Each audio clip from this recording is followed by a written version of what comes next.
Shalom Aleichem. Puji Tuhan, pada saat ini saudara-saudara kita akan belajar bersama-sama, di mana firman pada pagi hari ini saya beri judul Yeshua melanggar Torah dalam tanda tanya. Maksudnya, apakah Yeshua itu melanggar Torah?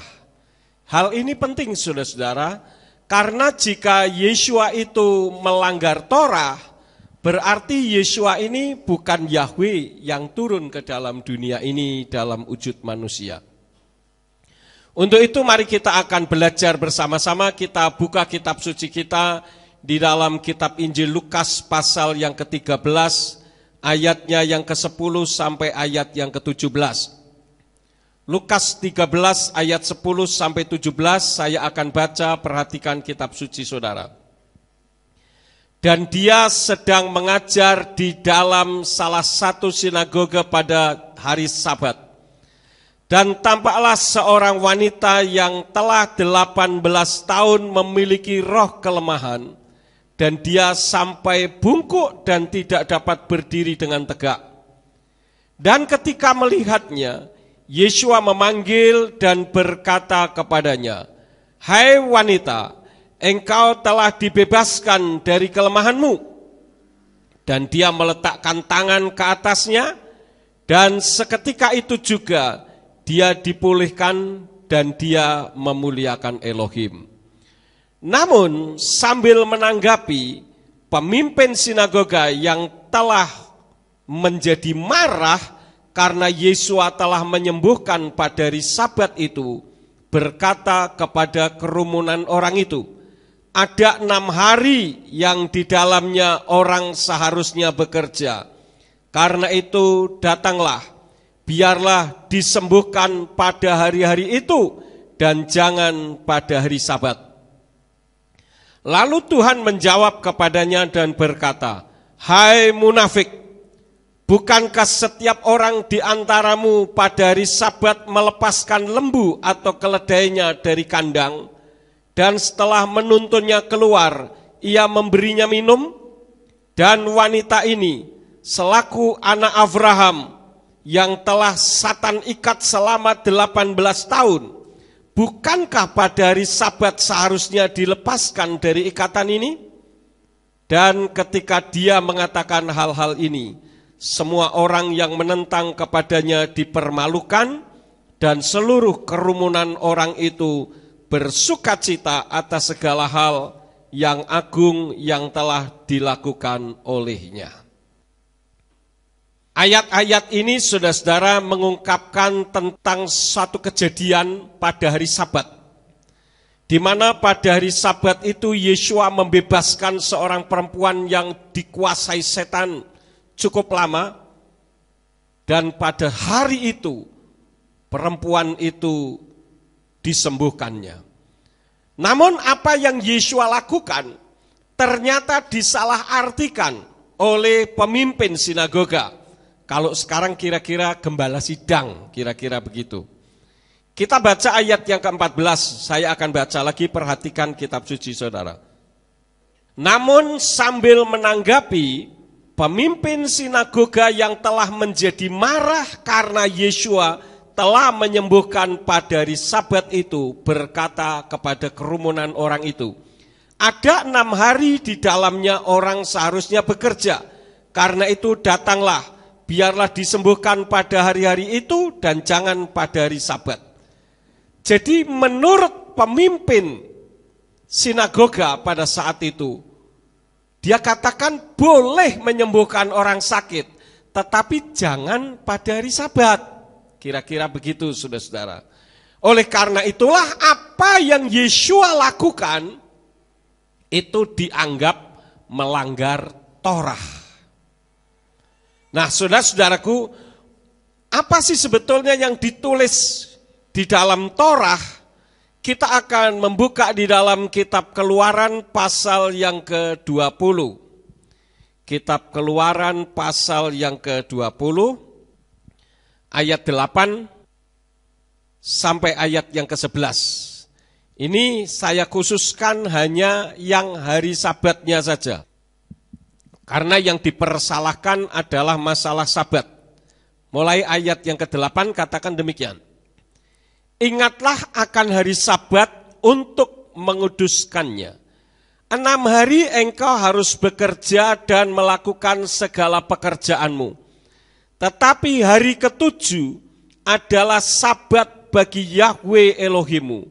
Setiap pekerjaan jangan engkau lakukan, baik engkau maupun anak laki-lakimu dan anak perempuanmu, budakmu dan wanita pelayanmu, dan ternakmu serta orang asing yang ada di tempat kediamanmu. Sebab 6 hari lamanya Yahwe telah menjadikan langit dan bumi, laut dan segala isinya, dan dia beristirahat pada hari ke-7 itu. Oleh karena itu, Yahwe memberkati hari Sabat itu dan menguduskannya. Jadi di dalam ayat-ayat ini tentang Sabat yang ditulis oleh Torah adalah tidak boleh melakukan pekerjaan. Tentu saja yang dimaksud adalah melakukan transaksi, jual beli dan sebagainya yang menguntungkan pribadi. Nah, apakah dengan tindakan Yeshua menyembuhkan perempuan yang dirasuk setan sehingga sakit itu merupakan pelanggaran terhadap Sabat? Bagaimana pengakuan Yeshua sendiri mengenai Torah itu? Mari kita membuka di dalam kitab Matius pasal yang ke-5. Matius atau Matius pasal yang ke-5. Ini adalah pengakuan Yeshua tentang Torah. Matius 5 ayat yang ke-17 sampai ayat yang ke-19. Di situ dikatakan, janganlah mengira bahwa aku datang untuk membatalkan Torah atau kitab para nabi. Aku datang tidak untuk membatalkan, melainkan untuk menggenapinya. Sesungguhnya aku berkata kepadamu, sampai langit dan bumi berlalu, satu iota atau satu karaya pun dari Torah sekali-kali tidak akan lenyap sampai segala sesuatu terjadi. Oleh karena itu, siapapun yang mengabaikan satu dari perintah-perintah yang terkecil ini dan mengajar manusia secara demikian, dia akan disebut yang terkecil di dalam kerajaan surga. Namun siapa yang dapat melakukan dan mengajarkan, dia akan disebut besar di dalam kerajaan surga. Ini adalah pengakuan daripada Yeshua sendiri terhadap Torah. Artinya bahwa Yeshua itu tidak meniadakan Torah, saudara-saudara. Tetapi Yeshua kenapa? Halo? Menggenapi. Nah, saudara-saudara, jadi apa yang Yeshua lakukan itu sebetulnya bukan pekerjaan, tetapi pelayanan, karena ini menyangkut nyawa manusia. Menyangkut kehidupan orang yang selama ini diikat oleh kuasa setan. Sehingga Yeshua perlu membebaskannya. Nah, untuk membebaskan hal itu tidak peduli itu hari Sabat atau tidak. Karena apa yang dilakukan itu bukan suatu pekerjaan, melainkan pelayanan bagi jiwa. Dan tentu saja yang dilakukan itu adalah untuk kemuliaan Tuhan, bukan untuk kemuliaan dirinya sendiri. Oleh karena itu kalau saudara berjumpa dengan orang-orang Advent, kalau hari Sabat mulai hari Jumat jam 6 sore, RF Sabat, sampai hari Sabtu jam 6 sore, mereka tidak mau melakukan transaksi atau jual beli, tidak mau. Kenapa? Karena itu termasuk dianggap pelanggaran terhadap Sabat atau pelanggaran terhadap Torah. Nah, pada saat ini saya akan ajak saudara untuk kita terlebih dahulu membedakan tentang beberapa hal. Karena berdasarkan penelitian yang saya teliti di dalam kitab suci, ternyata kita perlu membedakan antara Torah dengan Taurat, saudara-saudara.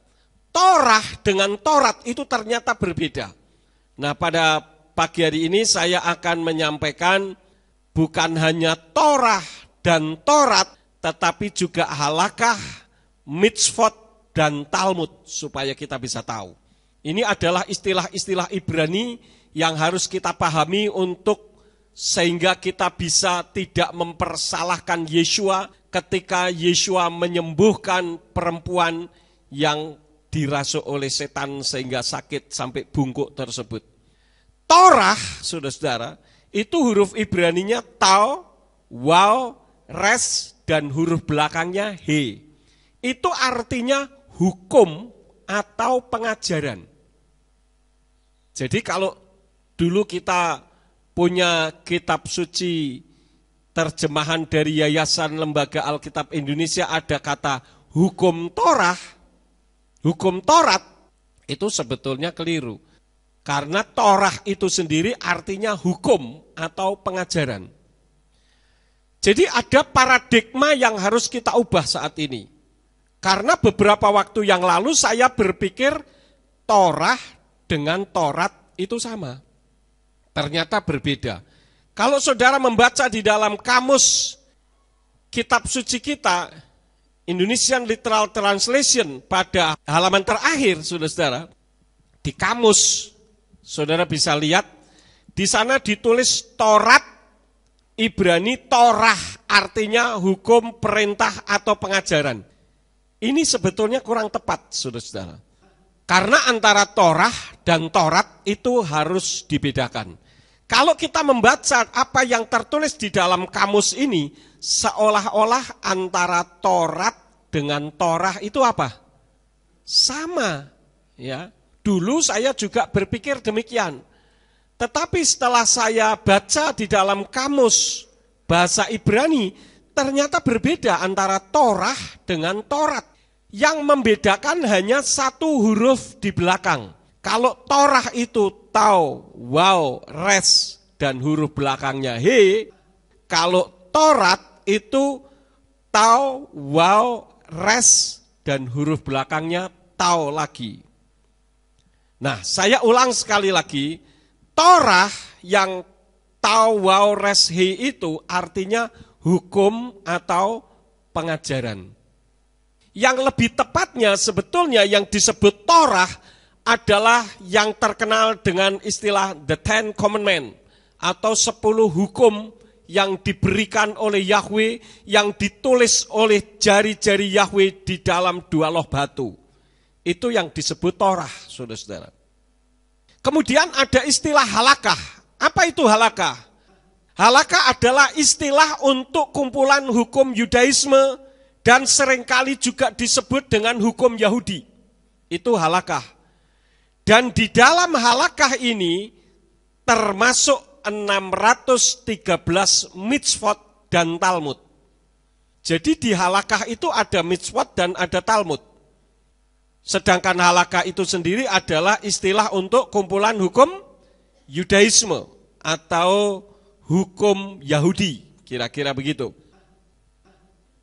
Sedangkan mitzvot itu adalah perintah Elohim melalui Mose yang jumlahnya semua ada 613.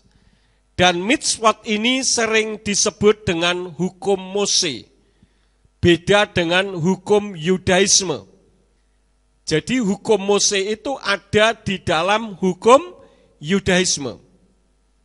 Nah, hukum Mose ini pertama kali dibuat daftarnya oleh seorang rabi yang bernama Rabi Simlai dalam Talmud Makop 23b. Di situ didaftar. Semua ada 613 jumlahnya. Itu mitzvot, saudara-saudara. Kemudian apa itu Talmud? Talmud adalah catatan diskusi para rabi Yudaisme tentang etika, kebiasaan, dan sejarah orang-orang Yahudi yang mempunyai 2 komponen besar, yaitu Misnah dan Gemara. Jadi masalah Talmud ini banyak sekali. Kalau saudara masuk ke kantor saya, saudara akan menemukan di sana. Tetapi di sana hanya Talmud Rosh Hasanah dan Talmud Bavli. Tetapi ada lagi Talmud Makkop dan banyak lagi. Ketika saya di Amerika, saya mau membeli yang namanya Talmud, bingung saya, saudara-saudara. Karena ternyata Talmud itu ribuan bukunya. Jadi kalau misalkan saya beli semua, duit saya habis, pun masih kurang. Dan kalau dimasukkan ini, satu ruangan ini penuh. Bisa seperti toko. Ya.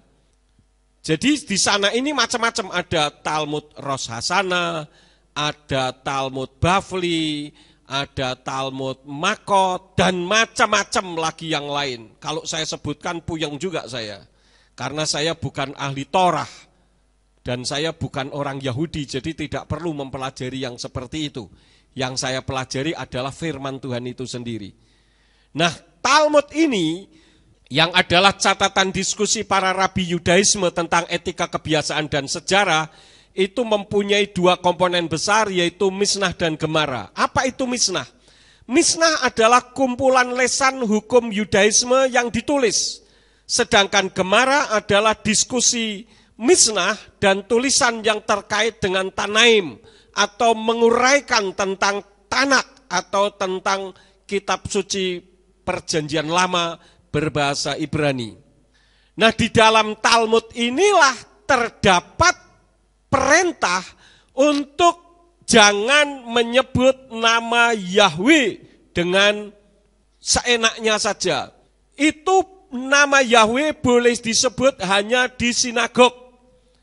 Itu ada di dalam kitab Berachot Sotah 38b, Misnah Sotah pasal 7 ayat 6, dan Misnah Tamid pasal 7 ayat yang kedua. Jadi hanya 3 ayat ini yang melarang orang Yahudi menyebut nama Yahweh. Kalau di luar sinagog. Tetapi akhirnya digebyah uyah istilah orang Jawa, atau disamaratakan semua. Pokoknya nama Yahweh jangan disebut. Diganti menjadi apa, saudara-saudara? Hashem dan Adonai. Hashem itu nama itu, Ha itu, Sem itu nama. Jadi Hashem itu artinya nama itu. Mana ada Tuhan bernama nama itu? Ya tidak ada. Sedangkan Adonai itu dari kata Adon Ani. Adon itu Tuhan, Ani itu aku. Jadi Adonai itu Tuanku. Walaupun kata Adonai ini memang juga bisa dipergunakan untuk penyebutan terhadap Tuhan. Karena itu di dalam Indonesian Literal Translation, yang Adonai di dalam perjanjian baru diterjemahkan dengan Tuhan. Dan itu tidak salah, di samping Elohim. Kemudian yang terakhir adalah Torat. Torat itu huruf Ibraninya adalah Tau, Waw, Res, dan Tau lagi, bukan He. Torat. Torat itu ternyata artinya teori, yaitu hukum-hukum Yahudi serta hukum-hukum yang tertulis tadi. Itulah yang disebut dengan Torat. Seperti mitzvot, halakah, dan Talmud. Itu adalah Torat, dan itu bukan firman Elohim. Tetapi itu adalah pembahasan orang-orang Yahudi. Jadi saudara-saudara, dalam hal ini, kalau saya kembali kepada kitab Injil Lukas pasal 13 ayat yang ke-10 sampai 17, di sana pemimpin sinagoga salah pengertian atau salah pemahaman terhadap Yeshua. Jadi orang-orang Yahudi memang punya kesalahpahaman. Banyak sekali kesalahpahaman yang dilakukan oleh orang Yahudi, khususnya tentang masalah Sabat yang sedang kita bahas pada saat ini. Pada hari Sabat itu boleh melakukan sesuatu dengan tujuan untuk kemuliaan Bapa Yahweh. Tetapi orang Yahudi menganggap kalau mereka melakukan aktivitas, berarti mereka sudah dianggap bekerja. Sehingga itu merupakan larangan. Jadi ketika Yeshua itu mendoakan perempuan yang dirasuk setan, yang sakit itu, itu dianggap pekerjaan. Padahal itu bukan pekerjaan, itu pelayanan. Ada banyak kesalahpahaman. Saya akan tunjukkan kepada saudara ada 6 hal kesalahpahaman orang Yahudi terhadap kebenaran firman. Kita buka terlebih dahulu yang pertama di dalam kitab Keluaran pasal yang ke-20 ayat yang ke-7. Ini adalah kesalahpahaman yang sangat fatal tentang nama Yahweh. Di dalam Keluaran pasal 20 ayat yang ke-7 dikatakan, jangan menyebut nama Yahweh Elohimu untuk kesia-siaan, karena Yahweh tidak akan membebaskan orang yang menyebut namanya dalam kesia-siaan. Jadi yang dilarang adalah menyebut untuk kesia-siaan. Di situ dikatakan, jangan menyebut nama Yahweh untuk kesia-siaan. Nah, jangan menyebut untuk kesia-siaan itu bukan berarti jangan menyebut sama sekali.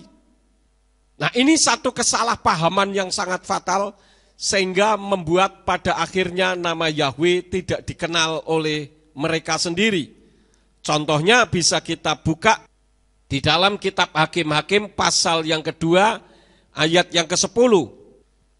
Beberapa kali orang Yahudi berusaha untuk menghilangkan nama Yahweh karena mereka lebih taat kepada Talmud daripada taat kepada firman Elohim itu sendiri. Di dalam Hakim-Hakim pasal yang kedua ayat 10 dikatakan, dan seluruh generasi itu dikumpulkan kepada leluhur mereka, lalu bangkitlah generasi lain sesudah mereka yang tidak mengenal Yahweh dan juga perbuatan yang telah Dia atau Yahweh lakukan bagi Israel. Ini kan sangat ironis sekali, saudara-saudara. Bagaimana mungkin mereka yang sudah diselamatkan oleh Tuhan mereka, oleh Bapa Yahweh, sampai tidak dikenal satu generasi. Kenapa hal itu bisa terjadi? Karena mereka mengganti menjadi Hashem dan Adonai. Padahal kalau kita membaca di dalam kitab 1 Tawarikh pasal yang ke-16, ayat yang ke-8, di situ firman Elohim katakan, bersyukurlah kepada Yahweh, panggillah namanya, beritahukanlah perbuatan-perbuatannya di antara bangsa-bangsa. Ini jelas ayat ini mengajarkan supaya umatnya itu menyerukan namanya. Dan hal ini ditulis juga di dalam kitab Mazmur pasal 105 ayat yang ke-1. Bersyukurlah kepada Yahweh, serukanlah namanya, beritahukanlah perbuatan-perbuatannya di antara bangsa-bangsa. Jadi kitab suci sendiri mengajarkan supaya manusia itu menyebut dan menyerukan nama Yahweh. Tetapi kitab Talmud yang adalah termasuk Taurat, bukan Torah, itu mengajarkan untuk tidak menyebut. Memang tujuannya bagus untuk menghormati, tetapi justru membuat satu kekeliruan. Ini kesalahpahaman orang Yahudi tentang firman itu sendiri yang pertama. Yang kedua, kita membuka di dalam kitab Keluaran pasal yang ke-13, saudara-saudara. Keluaran pasal 13 ayat yang ke-9 dan 16. Keluaran 13 ayat 9 terlebih dahulu. Saya akan baca di sana ditulis, dan haruslah itu menjadi tanda bagimu pada tanganmu dan sebagai tanda pengingat di antara kedua matamu, supaya Torah Yahweh ada di mulutmu, sebab dengan tangan yang kuat Yahweh telah membawa engkau keluar dari Mitsrayim.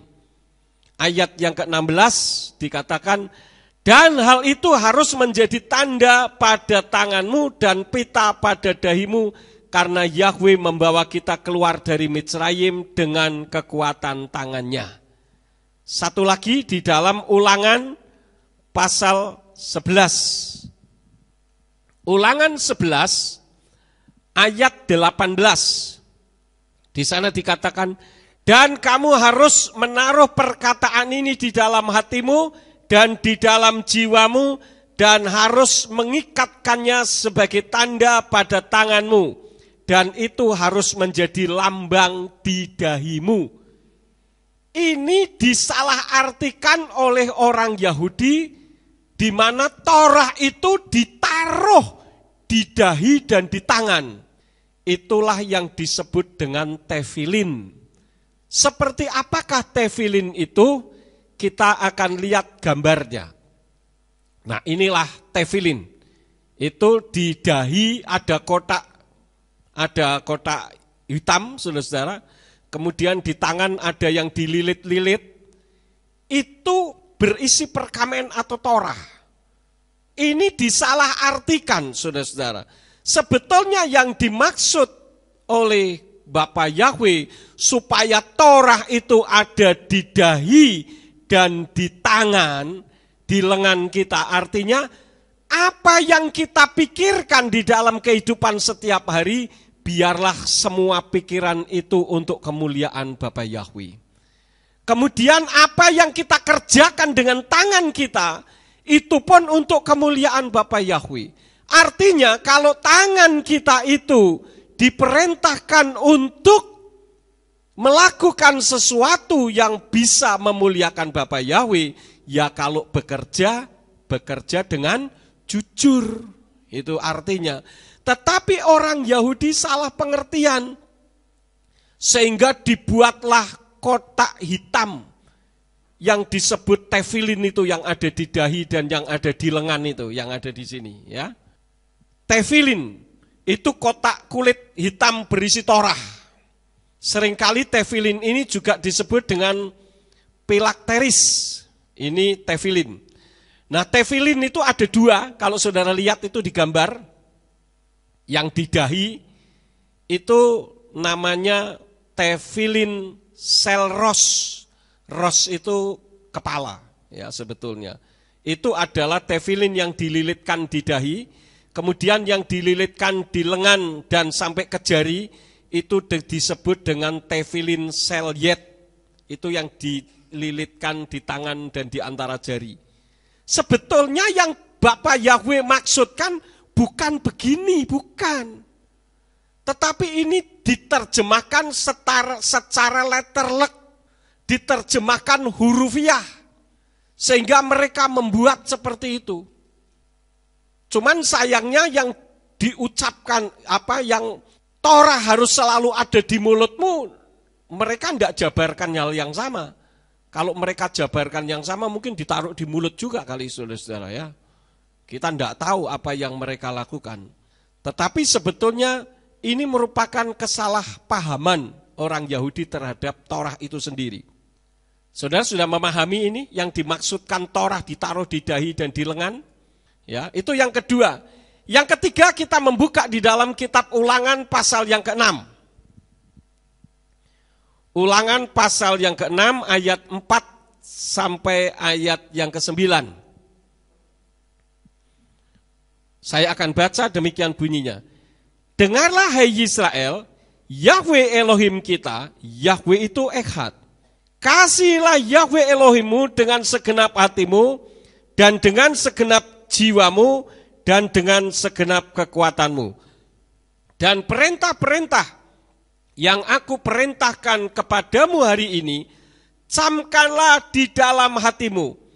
Haruslah engkau menanamkannya kepada anak-anakmu dan membicarakannya ketika engkau duduk di rumahmu, ketika engkau sedang berjalan di jalan, ketika engkau berbaring, dan ketika engkau bangun. Dan haruslah engkau mengikatkannya sebagai tanda pada tanganmu, dan haruslah itu menjadi lambang di dahimu. Ini masih tefilin. Dan haruslah engkau menuliskannya pada tiang pintu rumahmu dan pada pintu gerbangmu. Nah, ini yang ayat 9 ini dipraktekkan dengan disalahartikan lagi. Dan itulah yang disebut dengan mezuzah. Nah, ini bentuknya seperti itu. Itu mezuzah. Berisi Torah di dalamnya. Saya punya ketika pergi ke Israel Beberapa tahun yang lalu saya beli mezuzah, jauh lebih bagus dari ini, saudara-saudara, dari gambar ini. Nah, mezuzah itu ditaruh di pintu sebelah kanan. Karena di sini ditulis, dan haruslah engkau menuliskannya pada tiang pintu rumahmu dan pada pintu gerbangmu. Jadi di rumah-rumah orang Yahudi itu ada mezuzah ini, saudara-saudara. Padahal yang dimaksud bukan itu.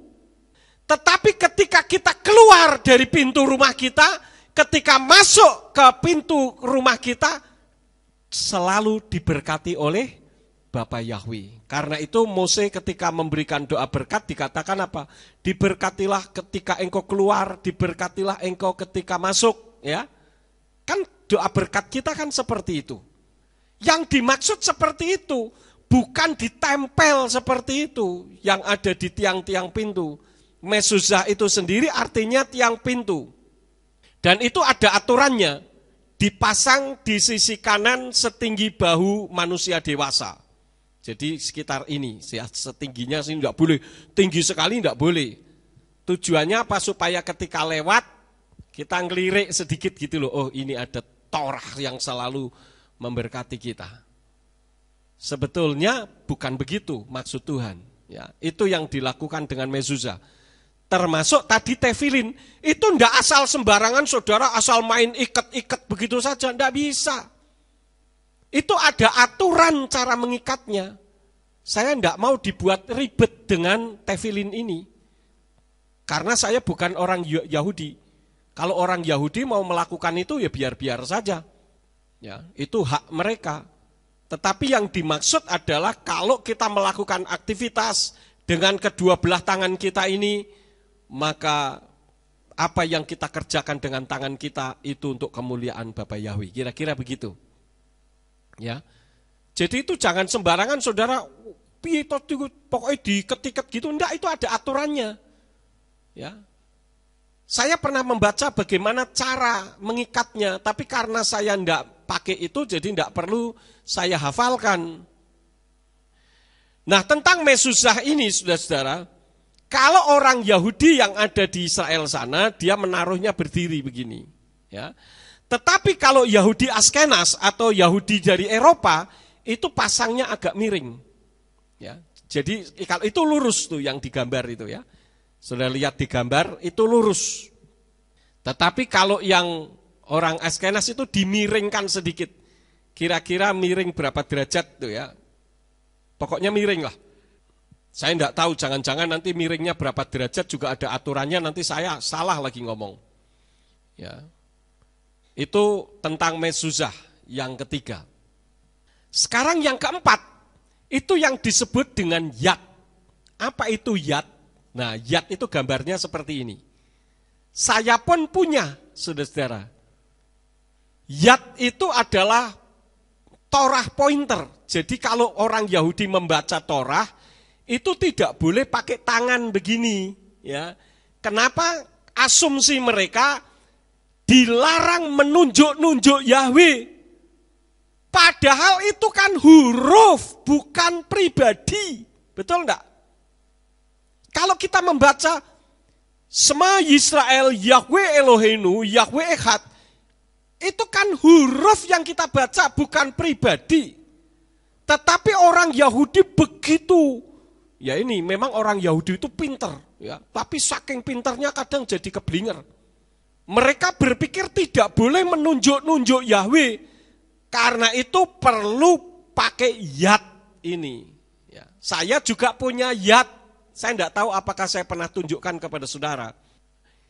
Yad itu yang mahal, itu di bagian ujung telunjuk tangannya itu diberi berlian. Tujuannya apa? Kalau sampai kepada tulisan Yahweh, ndak kualat, kira-kira begitu, saudara-saudara. Itu yang disebut yad. Nah, saudara jangan tertawa, jangan senyum. Itu sebetulnya menunjukkan apa, saudara-saudara? Begitu mengagungkannya orang Yahudi terhadap Yahweh. Mereka tidak sembarangan menyebutnya, ya. Mereka sangat hati-hati dan takut. Mereka lupa kalau Yahweh sangat senang kalau namanya disebut. Mereka berasumsi Yahweh lah yang menunjuk-nunjuk manusia. Jadi manusia dilarang menunjuk-nunjuk Yahweh, kira-kira begitu.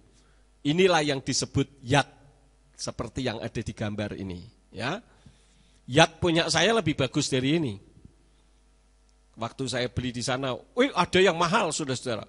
Saya pikir mahal, kenapa? Ternyata Yatnya itu terbuat dari emas, ujungnya ada berliannya.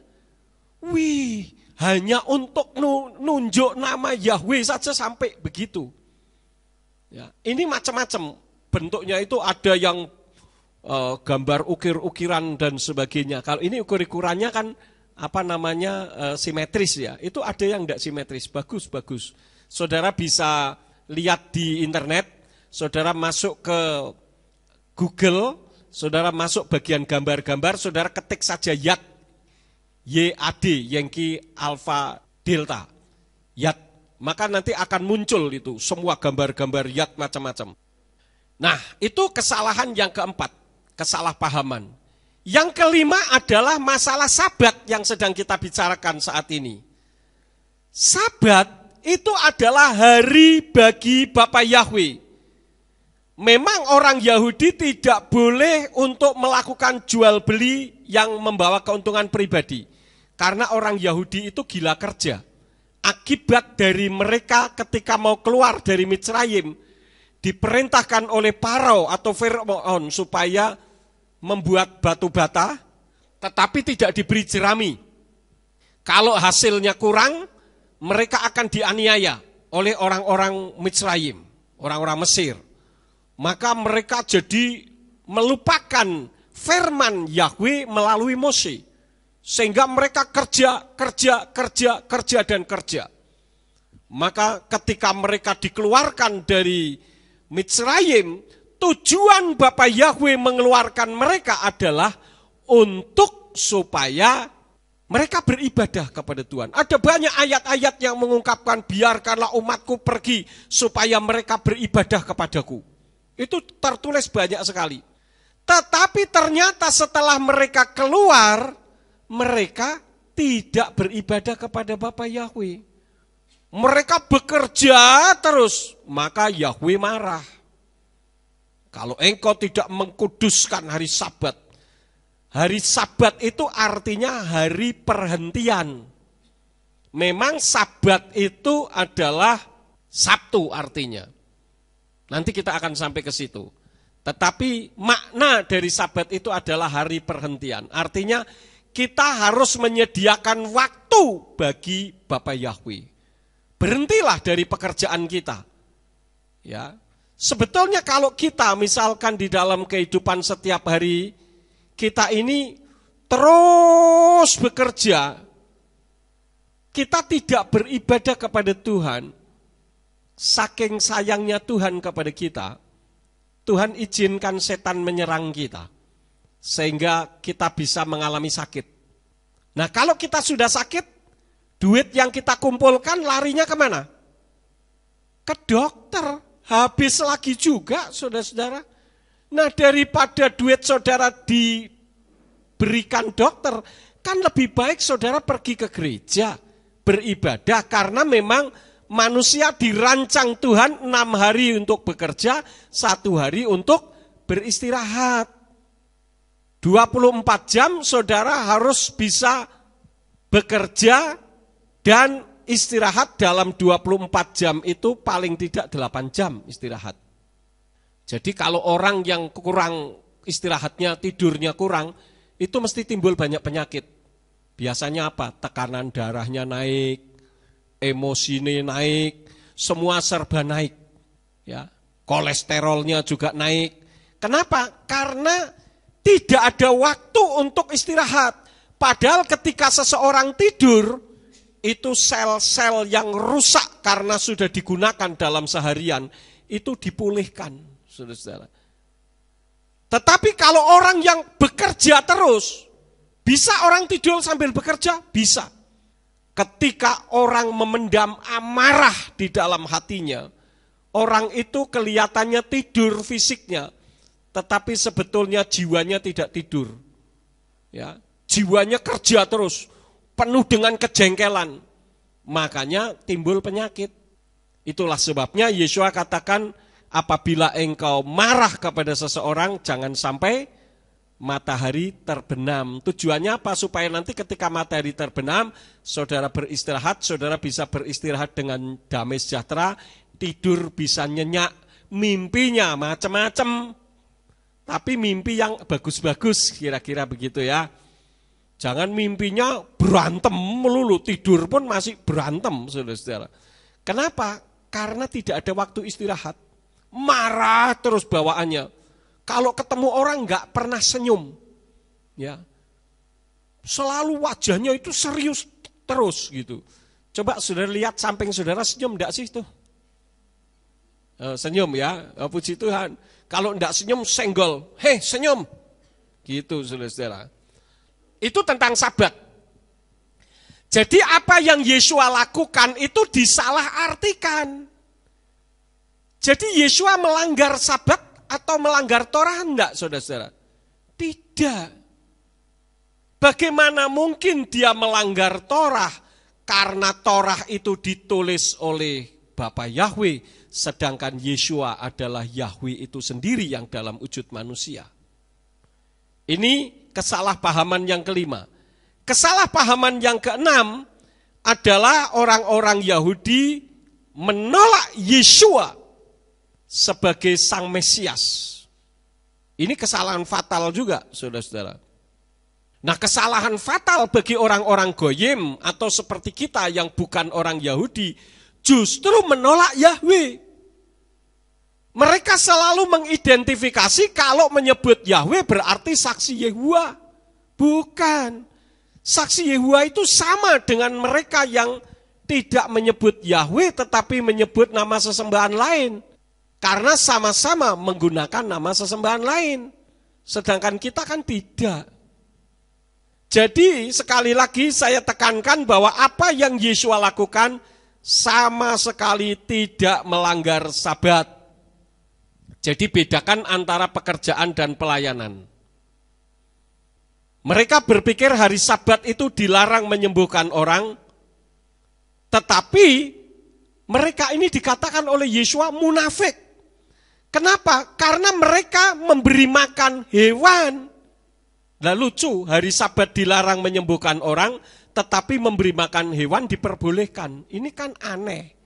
Kenapa? Karena mereka sudah tidak bisa membedakan antara pelayanan dan pekerjaan. Ya, confused, bingung. Lalu ada orang bertanya begini, kalau begitu bagaimana dengan ibadah di hari Sabtu? Boleh enggak? Oh ya boleh saja. Dan tidak salah. Kenapa? Karena Sabtu itu artinya Sabat, Yom Sabat. Jadi hari-hari itu kalau kita di Indonesia ini hari pertama nulisnya apa? Hari pertama nulisnya apa? Senin, Selasa, Rabu, Kamis. Hari yang terakhir apa? Minggu. Sebetulnya yang benar hari yang pertama itu Minggu. Minggu itu artinya Yom Rishon. Itu hari Minggu. Yom Rishon itu Minggu. Kalau Senin itu Yom Seni. Hari Selasa itu Yom Selisi. Senin, Seni, Selasa, Selisi. Meh podo, ya, hampir sama ya. Kemudian kalau hari Rabu, Yom Revi'i. Rabu, Revi'i, R-nya sama. Ya. Kemudian kalau Kamis, Yom Kamisi. Kalau kita Yom Kamis, Yom Kemis.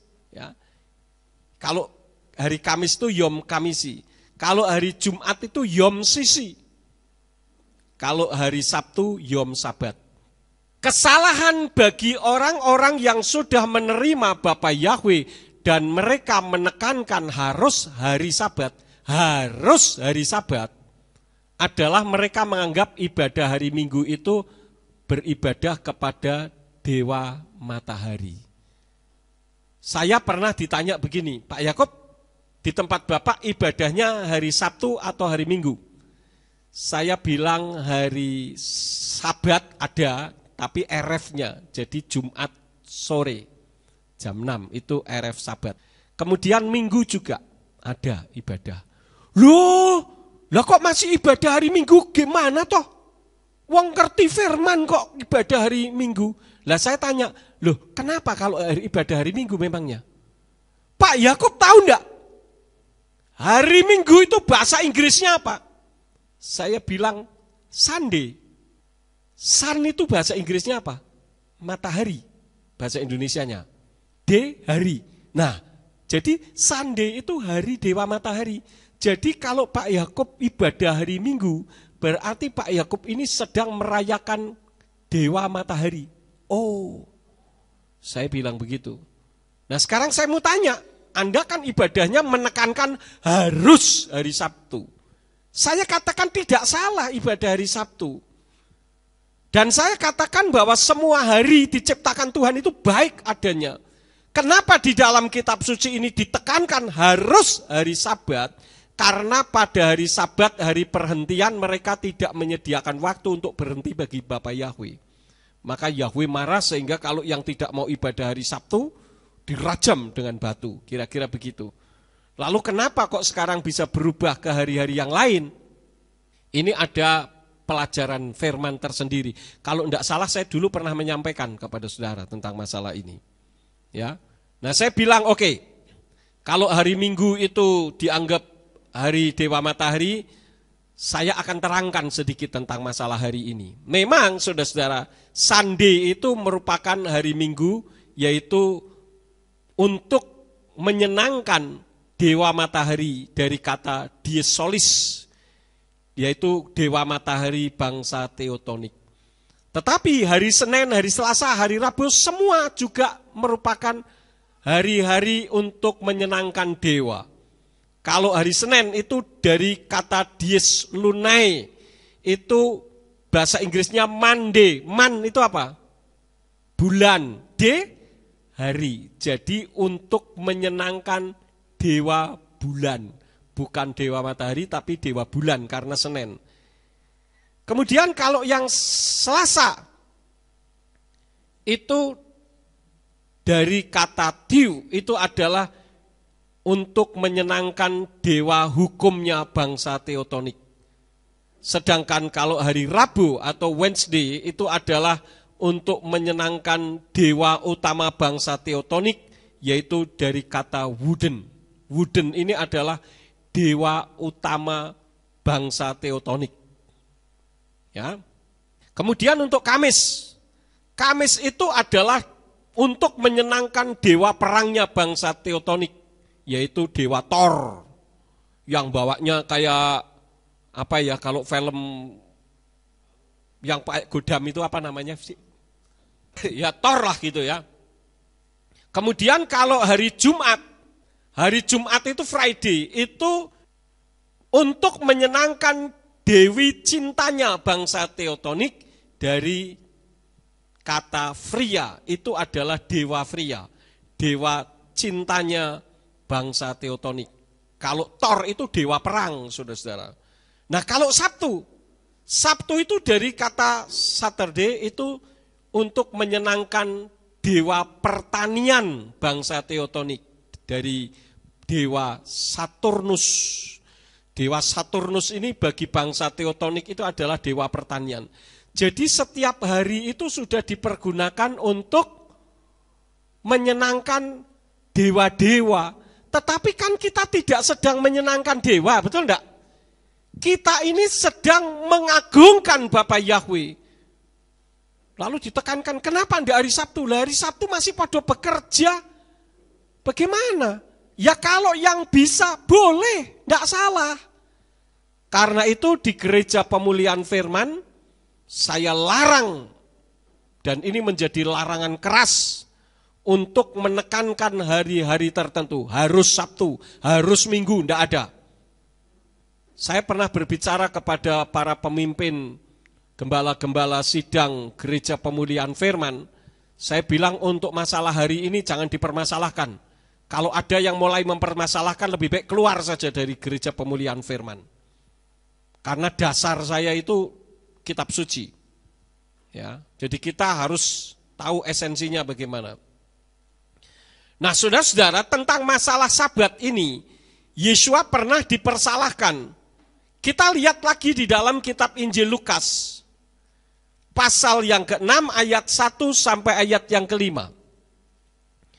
Di situ tertulis demikian, dan terjadilah pada hari Sabat utama yang kedua, dia melintas melalui ladang gandum, dan murid-muridnya memetik bulir-bulir gandum. Dan setelah menggosok-gosok dengan tangannya, mereka memakannya. Namun beberapa dari orang-orang Farisi berkata kepada mereka, mengapa kamu melakukan apa yang tidak boleh dilakukan pada hari Sabat?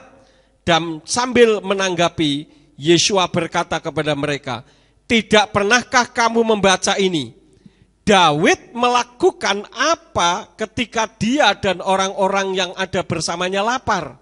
Bagaimana dia masuk ke dalam bait Elohim dan mengambil roti sajian dan memakannya, dan bahkan memberikannya kepada orang-orang yang bersamanya yang tidak boleh memakannya kecuali para imam saja. Dan dia berkata kepada mereka, anak manusia adalah Tuhan atas hari Sabat juga. Nah, apa yang disitir oleh Yesua ketika Daud memakan roti sajian yang ada di bait Elohim itu ditulis di dalam kitab 1 Samuel pasal yang ke-21. Kita lihat ayatnya, 1 Samuel pasal yang ke-21, ayat yang ke-6. 1 Samuel 21 ayat yang ke-6. Di situ dikatakan, lalu imam itu memberikan kepadanya barang kudus itu karena di sana tidak ada lagi roti selain roti sajian yang diambil dari hadapan Yahweh, supaya pada saat diambil orang meletakkan roti yang baru. Jadi kalau roti itu sudah diambil, diganti dengan roti yang baru, kira-kira begitu. Nah, apa yang Yesua sitir di dalam ayat Lukas pasal 6 ayat yang ketiga tadi, diambil dari 1 Samuel pasal yang ke-21 ayat yang ke-6. Ya. Dan ini mempermalukan mereka. Kenapa? Karena ketika murid-murid menggiling gandum dengan dengan telapak tangannya, itu dianggap kerja. Nah, mereka sendiri tidak ngaca. Mereka kan ikut berjalan tuh kemana murid-murid dan Yesua ada. Mereka lupa kalau mereka juga sudah berjalan jauh. Sedangkan menurut peraturan yang ada di Mitzvot, pada hari Sabat mereka tidak boleh berjalan melebihi, kalau tidak salah 20 langkah. Nah, mereka sudah keluyuran kemana-mana. Selain daripada itu, saudara-saudara, orang yang menggunakan Sabat sebagai patokan dan harus, coba kita pikirkan bersama-sama. Itu kan yang dipakai adalah kalender Gregorian, bukan kalender lunar, kalendernya orang Ibrani. Nah, sementara kalender Ibrani dengan kalender Gregorian ini bedanya 10 hari. Jadi kalau diurutkan tanggalnya dan harinya itu selalu berbeda-beda. Karena itu kalau mau konsekuen sebetulnya yang harus menekankan Sabat itu tidak menggunakan kalender Gregorian, tetapi menggunakan kalender lunar, kalender orang Ibrani. Itulah sebabnya saya tekankan habis-habisan, pokoknya Gereja Pemulihan Firman, Majelis Pusat sampai ke semua yang ada jajarannya tidak boleh mempermasalahkan ini. Kalau mau ibadah Sabtu boleh dan itu benar. Senin boleh dan itu benar. Selasa boleh dan itu benar. Tidak masalah, karena ketika Bapa Yahweh menciptakan, maka semua hari diciptakan dan diberkati. Ya. Jadi kalau menggiling gandum dianggap sebuah pekerjaan, sementara mereka berjalan mereka melupakannya, ini sebetulnya yang Yesua tekankan supaya kita ini melebihi ahli-ahli Torah dan orang-orang Farisi. Kita membuka ayatnya di dalam kitab Matius pasal yang ke-5 ayat yang ke-20. Di sana dikatakan, sebab aku berkata kepadamu, bahwa jika kebenaranmu tidak melimpah lebih banyak daripada para ahli kitab dan orang-orang Farisi, kamu sekali-kali tidak dapat masuk ke dalam kerajaan sorga atau Samayim. Kalau di dalam kitab suci terjemahan dari Yayasan Lembaga Alkitab Indonesia dikatakan, kalau hidup keagamaanmu ya tidak lebih benar daripada keagamaan ahli Torah dan orang Farisi, kamu tidak akan masuk ke dalam kerajaan Samayim, kerajaan sorga. Yaitu kita bersyukur karena bukan dikatakan kalau engkau hidup tidak lebih pinter atau lebih ahli dari ahli Torah, kamu tidak masuk surga. Wah, kita semua mati masuk neraka, saudara-saudara. Tetapi ayatnya tidak mengatakan begitu, tetapi mengatakan tidak lebih benar. Kenapa? Karena mereka ini terikat dengan doktrin-doktrin, mitzvot,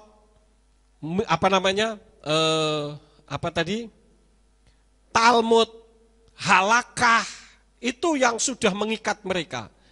Nah, melalui kebenaran firman saat ini, saudara-saudara, ada dua hal penting yang harus kita perhatikan. Yang pertama, bahwa sekarang ini pelayan Tuhan juga tidak mampu membedakan antara pelayanan dengan pekerjaan. Sama dengan mereka. Jadi terbolak-balik nggak karu-karuan. Banyak hamba-hamba Tuhan berotak bisnismen. Sementara bisnismen berotak hamba Tuhan. Sebetulnya kalau saya mengatakan begini juga tidak 100% tepat. Karena sebetulnya tidak ada istilah hamba Tuhan dan bukan. Orang selalu berpikir yang disebut hamba Tuhan adalah orang yang melayani secara langsung. Ya, seperti penginjil, guru, agama, kemudian gembala dan sebagainya. Sebetulnya semua kita, saudara yang mendengarkan kebenaran ini, siapapun saudara, kita ini adalah hamba Tuhan. Karena di atas muka bumi ini hanya ada dua kekuatan supranatural, yaitu kekuatan Tuhan dan kekuatan setan. Jadi kalau saudara tidak mengaku hamba Tuhan, berarti saudara hamba setan. Ada orang ngomong begini, Pak, saya kan bukan hamba Tuhan. Saya tahu maksudnya bahwa yang dimaksud hamba Tuhan itu adalah pendeta, penginjil, guru agama dan sebagainya. Sebetulnya bukan itu. Ini adalah paradigma yang salah. Makanya kalau ada orang mengatakan, saya bukan hamba Tuhan, oh jadi hamba setan, begitu aja. Ya. Karena semua kita adalah hamba Tuhan. Siapapun saudara yang mendengarkan kebenaran firman ini, itu adalah hamba Tuhan. Kenapa saudara-saudara terbolak-balik? Sekarang kita perhatikan satu realitas. Banyak bisnismen sibuk pelayanan. Tetapi banyak pelayan Tuhan justru sibuk cari duit seperti bisnismen. Ini satu realitas. Dan Tuhan mengajarkan kepada kita membuka di dalam satu ayat terakhir di dalam Lukas pasal 12. Lukas pasal yang ke-12, ini bagi pelayan-pelayan Tuhan yang sibuk kumpulin duit, perhatikan. Lukas 12 ayat yang ke-15 sampai ayat yang ke-21. Dan dia berkata kepada mereka, waspadalah dan berjaga-jagalah terhadap ketamakan. Sebab bagi seseorang kehidupannya tidaklah terletak dalam berlimpahnya dari apa yang menjadi miliknya. Dan dia mengatakan sebuah perumpamaan kepada mereka sambil berkata, ladang seorang kaya menghasilkan penuaian yang berlimpah. Dan dia berpikir dalam dirinya sambil berkata, aku harus melakukan apa karena aku tidak mempunyai tempat yang dapat aku timbuni hasil penuaianku. Dan dia berkata, inilah yang akan aku lakukan. Aku akan membongkar lumbung-lumbungku dan aku akan membangun yang lebih besar. Lalu aku akan menimbul di sana semua hasil penuaianku dan barang-barang milikku yang baik. Dan aku berkata kepada jiwaku, hai jiwaku, engkau memiliki banyak barang yang baik yang tertimbun untuk bertahun-tahun. Beristirahatlah, makanlah, minumlah, bersenang-senanglah. Namun Elohim berkata kepadanya, hai orang bodoh, pada malam ini mereka menuntut jiwamu daripadamu dan akan terjadi. Milik siapakah apa yang telah engkau persiapkan? Demikianlah jadinya orang-orang yang mengumpulkan harta bagi dirinya sendiri, tetapi tidak menjadi kaya di hadapan Elohim.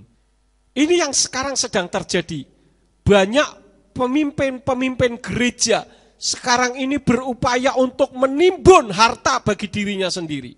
Tidak pernah peduli dengan keadaan yang lain. Saudara-saudara, kalau kita berbicara realitas gereja kita ini masih membutuhkan dana cukup besar. Tetapi saya tidak berfokus kepada diri saya sendiri. Kemarin saya berbicara kepada seseorang yang baik, yang mengasihi pekerjaan Tuhan. Saya bilang itu tempatnya teman saya di Solo. Ada yang sedang membangun dan belum selesai. Bisa enggak dibantu?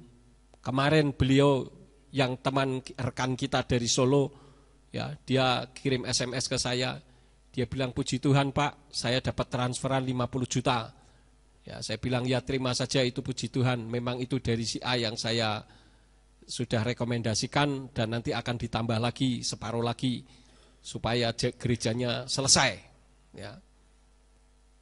Jadi walaupun saya sendiri masih membutuhkan, saya tidak berpikir hanya untuk diri sendiri. Kita pikirkan karena apa? Ketika kita membantu orang lain, sama saja dengan kita memikirkan pekerjaannya Tuhan. Kan itu pekerjaan Tuhan, bukan milik orang itu. Ya, kita untuk radio saja masih membutuhkan biaya besar loh saudara-saudara. Tapi saya tidak mau pusing.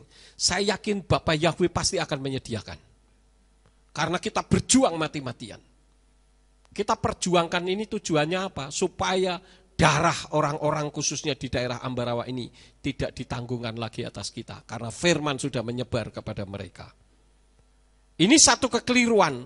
Ya, jadi banyak orang jadi tidak bisa membedakan antara pelayanan dan pekerjaan.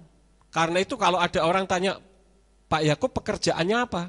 Saya bilang saya tidak kerja. Nah yang dilakukan, ya saya jadi gembala sidang. Oh itu pekerjaan, bukan. Bagi saya gembala itu bukan pekerjaan, itu pelayanan. Ya. Hanya secara sekuler saja yang mengatakan gembala atau pendeta itu pekerjaan. Itu bukan pekerjaan. Pantas saja mereka memberi penilaian pekerjaan karena banyak pendeta-pendeta yang bekerja. Ya. Yang kedua, selain tidak mampu membedakan antara pekerjaan dengan pelayanan, yang kedua, doktrin gereja atau sinode yang mengikat, membuat orang jadi pembinasa keji yang berdiri di tempat kudus. Artinya apa? Sama seperti orang-orang Yahudi yang sudah diikat oleh halakah, Talmud, dan sebagainya itu tadi. Sehingga kebenaran jadi dianggap tidak benar. Berapa banyak saya menemukan pendeta-pendeta yang berani luar biasa.